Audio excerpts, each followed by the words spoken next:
Hello everyone. जैसा कि हमने प्रॉफिट एंड लॉस के पहले पार्ट में समझा कि अगर आपका सेलिंग प्राइस कॉस्ट प्राइस से बड़ा है तो उस केस में हमेशा आपको लाभ होगा, और अगर आपका सेलिंग प्राइस कॉस्ट प्राइस से कम है तो हमेशा आपको हानि मिलेगी। और ये प्रॉफिट और लॉस दोनों हम कैलकुलेट करते हैं कॉस्ट प्राइस के ऊपर, जब तक कि गिवन नहीं है। चलिए आज हम बात करते हैं इससे आगे। जैसे कि एक दुकानदार है जो अपनी वस्तु को 12% के लाभ पर बेचता है। अगर वह इसको पहले से 18 रुपये ज़्यादा में बेचे तो उसका जो लाभ है वो अब 15% का बन जाता है। तो उस वस्तु का कॉस्ट प्राइस कितना होगा? हमने बोला कि मान लो वस्तु का कॉस्ट प्राइस कितना है, 100 रुपये। अगर इसको 12% का लाभ हो रहा है, यानी कि 100 रुपये के ऊपर 12 रुपये का लाभ हो रहा है, ऐसा कह सकते हैं। तो विक्रय मूल्य कितना बन जाएगा? 112। या फिर आप ऐसा भी बोल सकते हो कि हमें विक्रय मूल्य निकालना है, क्रय मूल्य 100 रुपये, लाभ 12 का है। तो क्या मैं इसको ऐसा बोल सकता हूँ? कोई विक्रय मूल्य के लिए 100 नीचे आता है, जो हमने लास्ट टाइम डिस्कस किया था। तो विक्रय मूल्य कितना मिल जाएगा मुझे? 112।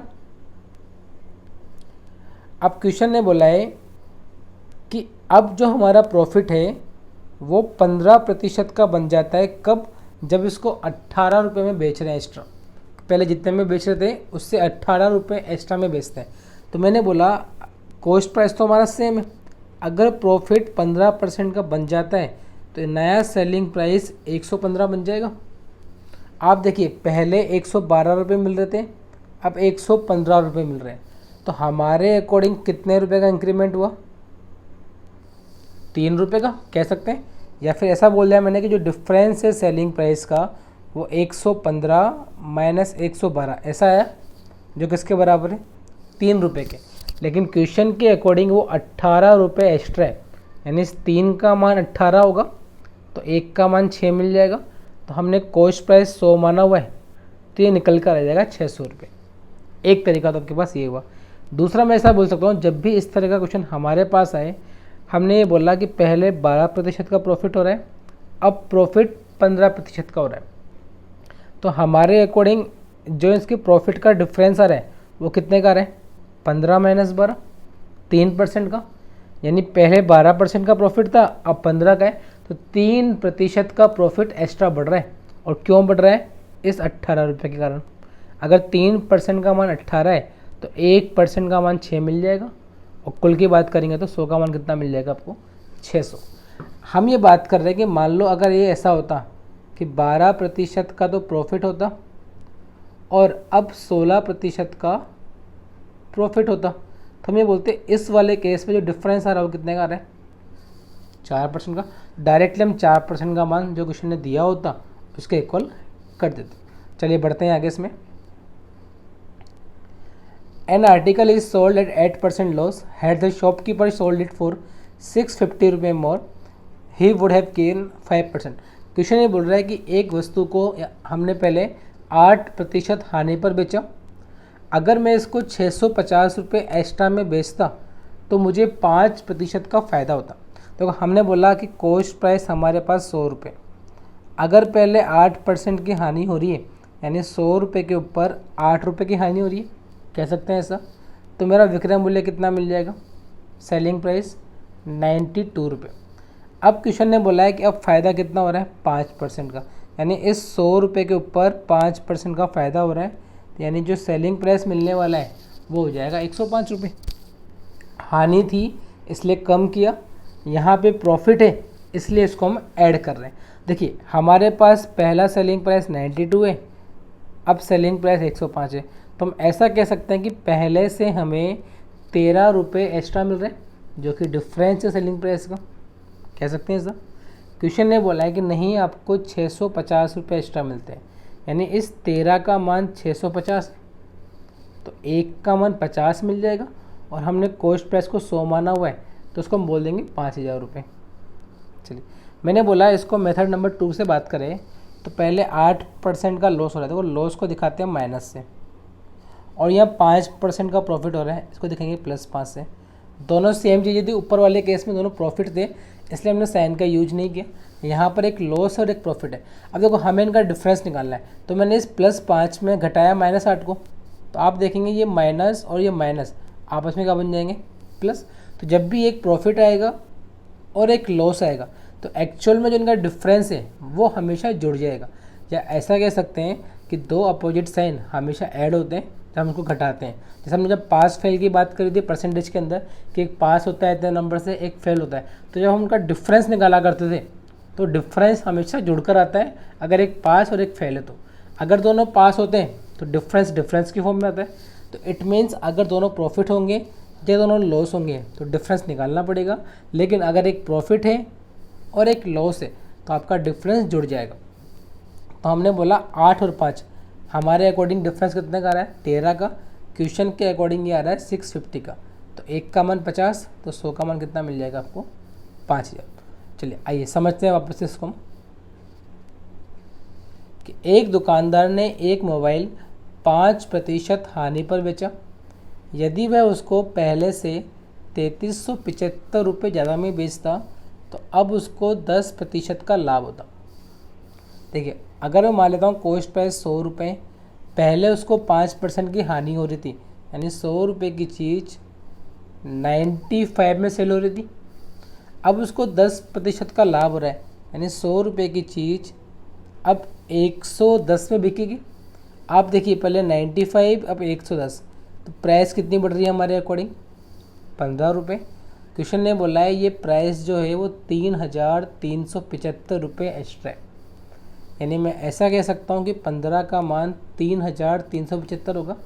अगर आपको याद आ रहा हो तो 15 का क्यूब 3375 होता है। तो उससे क्या होगा, ये कट जाएगा 2 बार, यानी कि 1 का मान 15 का स्क्वायर कितना मिल जाएगा, 225, या 15 का भाग डालें, बात वही। हमें तो कॉस्ट प्राइस निकालना है, तो 1 का मान इतना है तो 100 का मान कितना मिल जाएगा, 2 जीरो पीछे लगा देंगे। इसको मैंने बोला हम मेथड नंबर 2 के अकॉर्डिंग डायरेक्ट भी कर सकते हैं कि पहले 5% की हानि हो रही है, अब 10% का लाभ हो रहा है। आप देखिए हानि यानी कि माइनस, लाभ यानी कि प्लस। एक लाभ है और एक हानि है, तो जो एक्चुअल में डिफरेंस आएगा वो जुड़ जाएगा। तो मैं डायरेक्टली बोल सकता हूँ 10 और 5, ये कितना मिलेगा आपको। अगर ये दोनों लाभ होते हैं तो 10 और 5 का डिफरेंस लेते हैं, यानी कि 5 लेते हैं, क्योंकि एक लाभ है और एक हानि है तो हम जोड़ के लेंगे। यानी इस 15 का मान 3375, 1 का मान 225, तो 100 कितना मिल जाएगा आपको, 22,500। चलिए अब इसी पैटर्न के टाइप 2 पर आते हैं हम लोग कि एक आदमी किसी वस्तु को 10% लाभ पर बेचता है। यदि वह उसको 10% कम पर खरीदे और 30 रुपये ज़्यादा में बेचे तो उसे 25% का लाभ होता है। पिछले वाले क्वेश्चन में वो केवल उसको बेच रहा था, फिर वो उसको दूसरा मान दे रखा था, इतने का लाभ हो इतने का हो, उसमें ये वाला मान आपके पास इंक्लूड नहीं था कि उसने मान लो 10% कम पे खरीदा होता, वहाँ पे कॉस्ट प्राइस सेम हुआ करता था। यहाँ पे चेंजेस क्या आएंगे, देखो आप कि पहले उसको 10% का लाभ था, तो मैंने माना 100 रुपये की चीज़ थी, अगर 10 का लाभ था तो ऐसा मिल जाएगा 110। अब क्या किया हमने, इसको 10% कम पर ख़रीदा, तो 100 में 10% कम किया, तो आप ऐसा बोल सकते हो 10% कम का मतलब कम यानी कि 90 कह सकते हैं ऐसा। यानी इसको अब हम 90 में खरीद रहे हैं, कह सकते हैं ऐसा। तो उसे 25% का लाभ होता। आप देखिए 90 रुपये में ख़रीद रहे हैं और लाभ 25% का है, तो सेलिंग प्राइस चाहे तो आप ऐसे निकाल सकते हैं 90 इंटू 125/100, या आप ऐसा कह सकते हैं कि 90 का 25% निकाल लो, यानी कि 90 का 1/4 जो कितना आएगा 22.5 रुपये, तो 90 और 22.5 ऐसा मिल जाएगा। आप देखिए पहले उसको मिलते थे 110 रुपये, अब इसको मिल रहे हैं 112.5 रुपये, यानी हमारे अकॉर्डिंग इसको 2.5 रुपये एक्स्ट्रा मिल रहे हैं, जो कि डिफरेंस है एसपी का। क्वेश्चन के अकॉर्डिंग इसको 30 रुपये मिलते हैं, यानी 2.5 का मान 30 है, तो 1 का मान कितना मिल जाएगा आपको। हमने क्या किया, 30 में भाग दिया 2.5 का, तो 1 का मान 12 मिल जाएगा। और हमने कॉस्ट प्राइस 100 माना हुआ है, तो आंसर कितना मिल जाएगा, 1200। मतलब इस टाइप वाले क्वेश्चन में हमें कॉस्ट प्राइस से कुछ घटाना पड़ेगा और फिर जो नेक्स्ट प्रॉफिट या लॉस है वो उसी पे निकालेंगे हम लोग। ठीक है, चलिए बढ़ते हैं आगे। A shopkeeper sell an article at 12% profit, had it bought at price 10% less and sold for 250 more, he would have gained 30%। Question आपको ये बोल रहा है कि एक व्यक्ति जो है, एक दुकानदार जो है, एक वस्तु को 12% के लाभ पर बेचता है। तो हमने बोला अगर 100 रुपये की चीज़ है और 12% का लाभ है तो क्या मैं इसको 112 बोल सकता हूँ? अब ये बोल रहा है कि मान लो इसको 10% कम पे ख़रीदा होता, तो 100 रुपये की चीज़ को अगर 10% कम पे ख़रीदेंगे यानी कि 90 रुपये में खरीदेंगे, 100 का 10% 10 रुपये कम कर देंगे, तो अब लाभ कितने का हो रहा है? 30% का। अच्छा, 90 रुपये की चीज़ खरीद रहे हैं और लाभ 30% का है। या तो आप सेलिंग प्राइस ऐसे निकालेंगे या आप क्या बोल सकते हैं, 90 रुपये पे 30% का प्रॉफिट, यानी कि 90 का 30% 27 रुपये का लाभ हुआ होगा, तो 90 + 27 ये आपको ऐसा मिल जाएगा। दोनों बातों से आप निकाल सकते हैं इसको। हमने बोला पहले 112 मिल रहे थे, अब 117 मिल रहे हैं, तो डिफरेंस कितने का आ गया?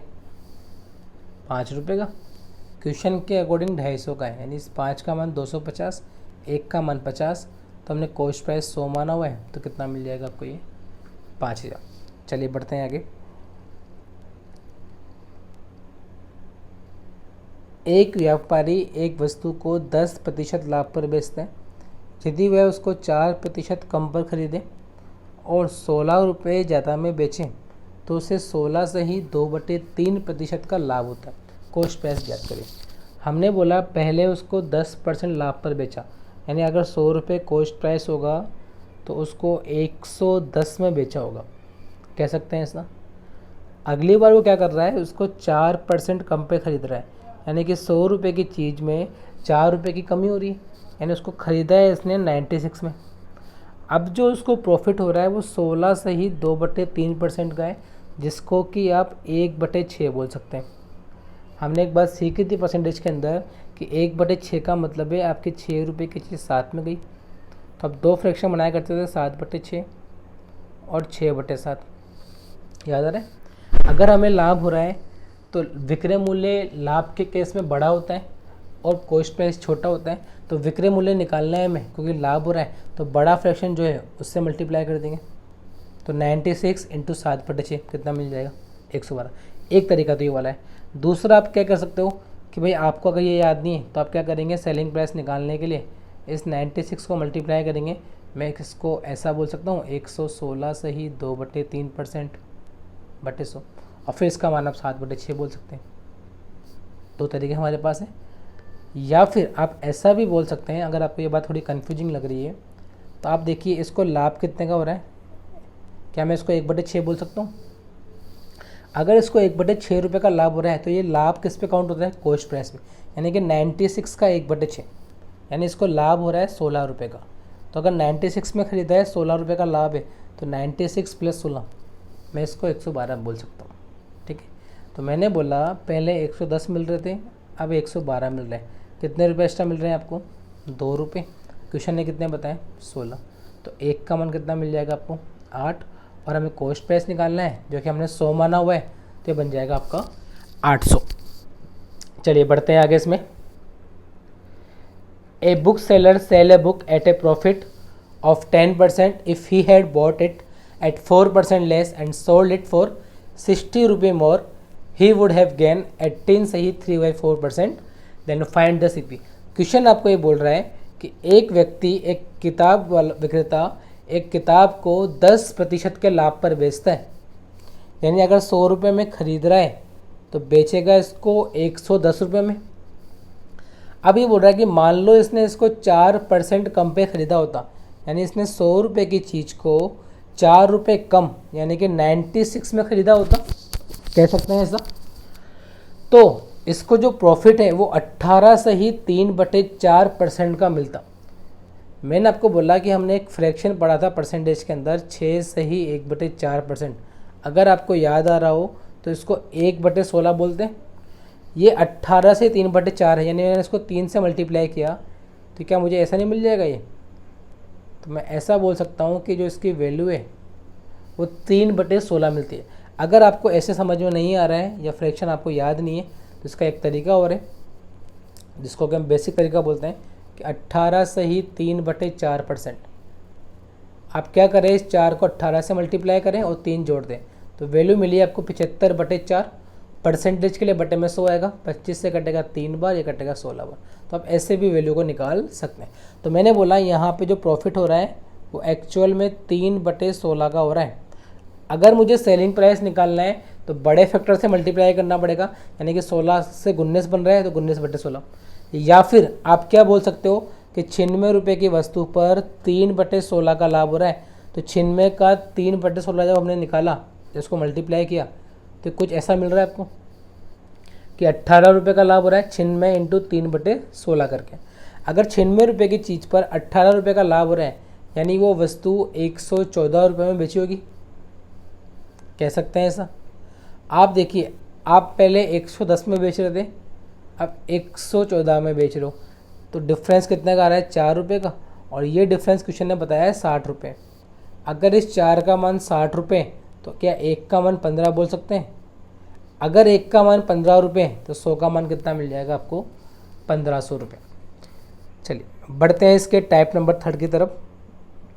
हम इसी क्वेश्चन के 3 तरीके से सोल्यूशन देख रहे हैं कि मान लो पहले केवल लाभ हो रहा था, अगली बार हमने कॉस्ट प्राइस को परसेंटेज में कम किया, और टाइप 3 के अंदर हम कॉस्ट प्राइस और सेलिंग प्राइस दोनों को प्राइस के रूप में कम करेंगे। देखिए, एक वस्तु को 25% के लाभ पर बेचा गया, यदि क्रय मूल्य 20 रुपये और विक्रय मूल्य 10 रुपये कम हो तो जो आपका लाभ है वो 5% बढ़ जाता है, यानी 25 से कितना बन जाता है आपका 30%।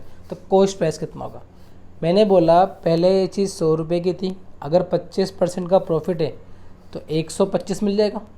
अब दिक्कत क्या हुई, पिछली बार हम परसेंटेज में माइनस कर रहे थे वैल्यू को, यहाँ ये बोल रहा है कॉस्ट प्राइस 20 रुपये कम हो, तो अगर मैं इसको 100 मानूंगा और 20 कम करूँगा तो इसको आप 80 बोल दोगे, जो कि गलत है क्योंकि वो डाटा परसेंटेज का है और ये डाटा हमारे पास वैल्यू का है। तो उसको डिफ्रेंशिएट करने के लिए मैंने बोला इसके साथ x लगा लेते हैं।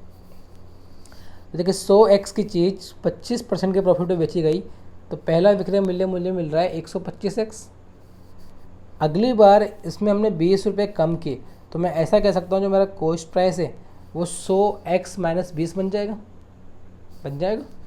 अब देखिए, अब आपका प्रॉफिट कितना हो रहा है, 30% का।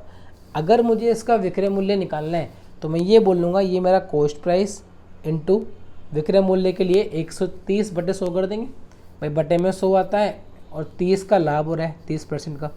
तो आप देखेंगे जब हमने इसको शॉर्ट आउट किया तो हमें वैल्यू मिलती है 130x - 26। पहले मिल रही थी 125x, और जो इन दोनों का डिफरेंस है उसने बता रखा है विक्रय मूल्य 10 रुपये कम हो गया पहले से। तो मैंने बोला पहले में से इसको माइनस कर दो तो इसका मान क्या मुझे 10 मिल जाएगा, और जब मैं इसको शॉर्ट आउट करूँगा तो 5x का मान मुझे मिल रहा है 16। अगर 5x का मान 16 है, इसको मैंने डबल किया तो 10x का मान 32। मुझे तो कॉस्ट प्राइस निकालना है जो कि 100x है, तो एक जोड़ लगा देंगे पीछे, ठीक है। लेकिन एग्ज़ाम के हिसाब से ये तरीका बिल्कुल भी सूटेबल नहीं है। इसके लिए हम तरीका यूज करते हैं क्रॉस प्रोडक्ट मेथड का, कि क्रॉस मल्टीप्लिकेशन मेथड का। वो क्या बोलता है आपको कि अगर आपके पास 2 रेशो बन जाते हैं, 2 रेशो का मतलब जैसे पहले हमें 25% का प्रॉफिट हो रहा है, अब हमें 30% का प्रॉफिट हो रहा है, 2 वैल्यू मिल रही है। 25% प्रॉफिट को क्या मैं 1/4 का प्रॉफिट बोल सकता हूँ, और 30% के प्रॉफिट को मैं 3/10 बोल सकता हूँ। मैंने क्या बोला, ये 30% है यानी कि 3/100, ये कट जाएगा। और 25 को आप जानते ही हैं 1/4। आप देखेंगे अगर 1/4 का प्रॉफिट है, इसका सिंपल सा मतलब ये है कि 4 रुपये की चीज़ खरीदी गई है, 5 में बेची गई है। अगर 3/10 का प्रॉफिट है तो इसका मतलब ये है कि 10 में चीज़ खरीदी गई है और 10 पर 3 रुपये का लाभ हो रहा है, तो बेचा कितने में गया इसको, 13 रुपये में। अच्छा, ऐसा कब हुआ, पहले भाई प्रॉफिट 25 का था, अब 30 का क्यों हुआ, क्योंकि क्रय मूल्य को 20 रुपये कम किया, कॉस्ट प्राइस के नीचे लिखा हुआ मैंने, और विक्रय मूल्य को 10 रुपये कम किया, ऐसा ही हो रहा है। आप देखेंगे इसके अंदर कि इस मेथड में हम क्या करते हैं कि इन दोनों के क्रॉस मल्टीपल का डिफरेंस, हमने क्या बोला कि इन दोनों के क्रॉस मल्टीपल का डिफरेंस, कि 13 इंटू 4 कितना आया 52, 10 इंटू 5 कितना आया 50, यानी इनका जो डिफरेंस आ रहा है ये 2, ये हमेशा इक्वल होता है, एक मिनट, कि ये हमेशा इक्वल होता है इन दोनों के क्रॉस मल्टीपल के डिफरेंस का। हमने बोला कि ऊपर के दोनों मल्टीपल का डिफरेंस इक्वल होगा नीचे के दोनों क्रॉस मल्टीपल के डिफरेंस के। आप देखिए 13 इंटू 20 260, 10 इंटू 10 100। जब साइन सेम हो, दोनों घट रहे हो या दोनों जुट रहे हो, तो हमें इस माइनस की कोई आवश्यकता नहीं है। आप इसको ऐसा लिखेंगे, मान लो -260 माइनस -100, तो एक्चुअल में ये माइनस माइनस प्लस बन जाएगा, तो घटना तब भी है इसको। तो हम ये बोलेंगे जब भी आपके पास दोनों साइन सेम है, दोनों घट रहे हो या दोनों बढ़ रहे हो, तो आपको साइन की आवश्यकता नहीं है।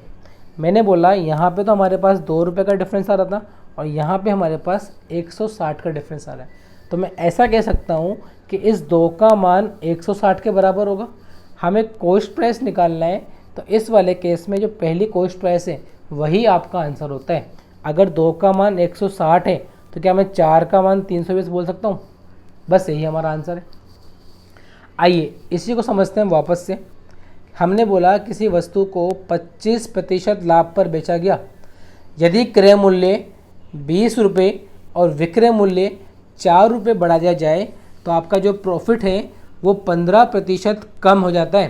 यानी अगर पहले प्रॉफिट 25% का था तो अब 15% कम हो गया, तो क्या मैं इसको 10% बोल सकता हूँ? मैंने बोला पहले प्रॉफिट 25 का था, अब प्रॉफिट 10 का है। 25 के प्रॉफिट को मैं 1/4 बोलता हूँ, 10 के प्रॉफिट को मैं 1/10 बोलता हूँ। तो 1/4 का मतलब है कॉस्ट प्राइस 4 रहा होगा तो सेलिंग प्राइस 5 रुपये बन जाएगा। 1/10 का मतलब है अगर कॉस्ट प्राइस 10 रहा होगा तो सेलिंग प्राइस 11 बन जाएगा। और ऐसा कब हुआ? जब ये तो आपका 20 रुपये बढ़ रहा है, ये आपका 4 रुपये बढ़ रहा है। मैंने बोला अगर दोनों बढ़ रहे हैं या दोनों घट रहे हैं तो हमें साइन की आवश्यकता नहीं है। आप देखिए अब हम क्या करेंगे, अब हम ये करेंगे कि इनके क्रॉस मल्टीपल का डिफरेंस, तो 4 और 11 44, 10 और 5 यानी कि 50 माइनस 44, जो इनका डिफरेंस आ रहा है वो आपको मिल गया 6 रुपये। अच्छा अब ये किसके इक्वल होता है? इन दोनों के क्रॉस मल्टीपल के डिफरेंस के। तो आप देखिए 11 दूनी यानी 220 और 10 इंटू 4 यानी इसकी वैल्यू मिल रही है आपको 180। तो हम ऐसा कह सकते हैं कि ये वाला जो 6 है वो इस 180 के इक्वल होता है। अगर 6 का मान 180 आ रहा है तो 1 का मान क्या मुझे 30 मिल जाएगा। हमें तो कॉस्ट प्राइस निकालना है और कॉस्ट प्राइस हम लेते हैं केवल पहली वाली वैल्यू। तो अगर 1 का मान 30 है तो 4 का मान कितना मिल जाएगा आपको? 120 रुपये। आइए बढ़ते हैं आगे, वापस से हम इस तरीके को समझते हैं। मैंने बोला एक वस्तु को 20% के लाभ पर बेचा गया, यदि क्रय मूल्य 100 रुपये ज़्यादा हो, विक्रय मूल्य 60 रुपये कम हो, तो 16% की हानि होती है। क्रय मूल्य ज्ञात करो। आप देखो पहले उसको 20% का लाभ हो रहा है, जिसको कि मैं 1/5 बोल सकता हूँ। अब इसको 16% की हानि हो रही है। 16% की हानि का मतलब 16/100, तो क्या मैं इसको 4/5 बोल सकता हूँ? अगर मुझे लाभ हो रहा है तो 5 रुपये मेरा कॉस्ट प्राइस, 1 रुपये का लाभ, यानी सेलिंग प्राइस कितना बन जाएगा? 6 रुपये। अगर मुझे हानि हो रही है तो 25 रुपये तो कॉस्ट प्राइस और 4 रुपये कम हो रहा है, तो 25 माइनस 4 कितना मिल जाएगा मुझे? 21 रुपये। कह सकते हैं ऐसा। आप देखिए ऐसा क्यों हुआ? क्योंकि इसको 100 रुपये एक्स्ट्रा में बेचा गया, खरीदा गया, और इसको 60 रुपये कम में बेचा गया। एक एक्स्ट्रा आ रहा है, एक कम आ रहा है, इसलिए हम साइन का यूज कर रहे हैं। अब आप क्या करेंगे? इन दोनों के क्रॉस मल्टीपल का डिफरेंस। तो आप देखिए 21 पंजे 105 और 25 इंग 150, यानी कि 150 माइनस 105, ये डिफरेंस आ रहा है 45 के। अब ये डिफरेंस किसके इक्वल होता है? तो अभी हमने बोला था कि ये जो डिफरेंस होता है ये इन दोनों के क्रॉस मल्टीपल के डिफरेंस में होता है। तो आप देखिए जब मैंने 21 को 100 से मल्टीप्लाई किया 2100 मिल जाएगा, 25 को माइनस के 60 से मल्टीप्लाई किया तो माइनस का 1500 आएगा। और जब मैं डिफरेंस निकालने जाऊँगा तो ये माइनस और ये माइनस एक्चुअल में जुड़ जाएंगे, यानी वैल्यू कितनी मिल जाएगी आपको? 3600 रुपये। तो मैं ऐसा कह सकता हूँ कि इस 45 का मान 3600 के बराबर होगा। तो एक का मान कितना मिल जाएगा मुझे 80। हमने कॉस्ट प्राइस को 5 माना हुआ है, तो कॉस्ट प्राइस कितना बन जाएगा आपका 400। मैं ऐसा भी कह सकता हूँ, यहाँ पे साइन अलग अलग है, एक प्लस और एक माइनस है, तो एक्चुअल में डिफरेंस निकालने की जगह आप डायरेक्टली ये भी याद कर सकते हो कि अगर एक प्लस हो और एक माइनस हो, दोनों अपोजिट साइन है, तो आप क्या करेंगे, डिफरेंस निकालते वक्त उन दोनों को आपस में ऐड कर देंगे। अगर दोनों सेम साइन है, दोनों घट रहे हैं, दोनों बढ़ रहे हैं, तो आप डिफरेंस निकाल लेंगे। चलिए बढ़ते हैं इसके लास्ट एग्जाम्पल की तरफ कि एक वस्तु को 11 से ही 1/9% के लाभ पर बेचा गया।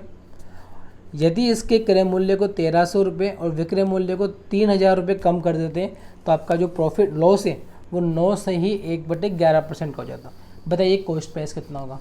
मैंने बोला 11 से ही 1/9% का प्रॉफिट, क्या मैं इसको 1/9 बोल सकता हूँ? अच्छा, अब 9 से ही 1/11% की हानि, क्या मैं इसको 1/11 बोल सकता हूँ? मैंने बोला अगर ये 1/9 का लाभ है, तो यानी CP 9 रुपये रहा होगा और लाभ 1 रुपये का है, तो सेलिंग प्राइस 10 रुपये बन जाएगा। अच्छा, ये हानि है तो इसको 1/11 बोलते हैं, तो 11 रुपये मेरा कॉस्ट प्राइस रहा होगा, 1 रुपये की हानि है, तो क्या सेलिंग प्राइस 10 बन जाएगा? और ऐसा क्यों हुआ? क्योंकि 1300 रुपये ये कम है, 3000 रुपये ये कम है, दोनों कम है, तो हमें साइन की आवश्यकता नहीं थी, फिर भी लिखा हुआ। अब आप क्या करेंगे, हम ये बोलेंगे क्रॉस मल्टीपल का डिफरेंस निकाल लीजिए। तो हमने देखा कि 9 × 10 90, 11 × 10 110, तो 110 और 90 इनका जो डिफरेंस आ रहा है वो कितना मिल रहा है आपको 20। और ये डिफरेंस किसके इक्वल होगा? तो उसके लिए हम ये बोलेंगे कि जो डिफरेंस है वो इस प्रोडक्ट के मल्टीपल के डिफरेंस में होगा। आप देखेंगे 1300 × 10 13,000, 11 × 3000, मैं इसको लिखता हूँ साइड में कि 33,000 और ये 13,000, दोनों माइनस के तो डिफरेंस घट जाएगा आपका, तो वैल्यू मिलेगी आपको 20,000। यानी इस 20 का मान बराबर है 20,000 के, तो 1 का मान बराबर होगा 1,000 के। कॉस्ट प्राइस पूछा है तो 9 का मान कितना मिल जाएगा आपको 9,000। तो इस तरीके से हम इस वाले पार्ट को समझ सकते हैं कि अगर मान लो एक प्राइस बढ़ रही है, एक प्राइस घट रही है, तो हमें जोड़ना पड़ेगा। दोनों घट रहे हैं, दोनों बढ़ रहे हैं, तो हमें साइन की आवश्यकता नहीं है, वहाँ पर हम डिफरेंस निकाल कर काम कर सकते हैं। आई होप आपको ये पार्ट समझ में आया होगा। Thank you so much.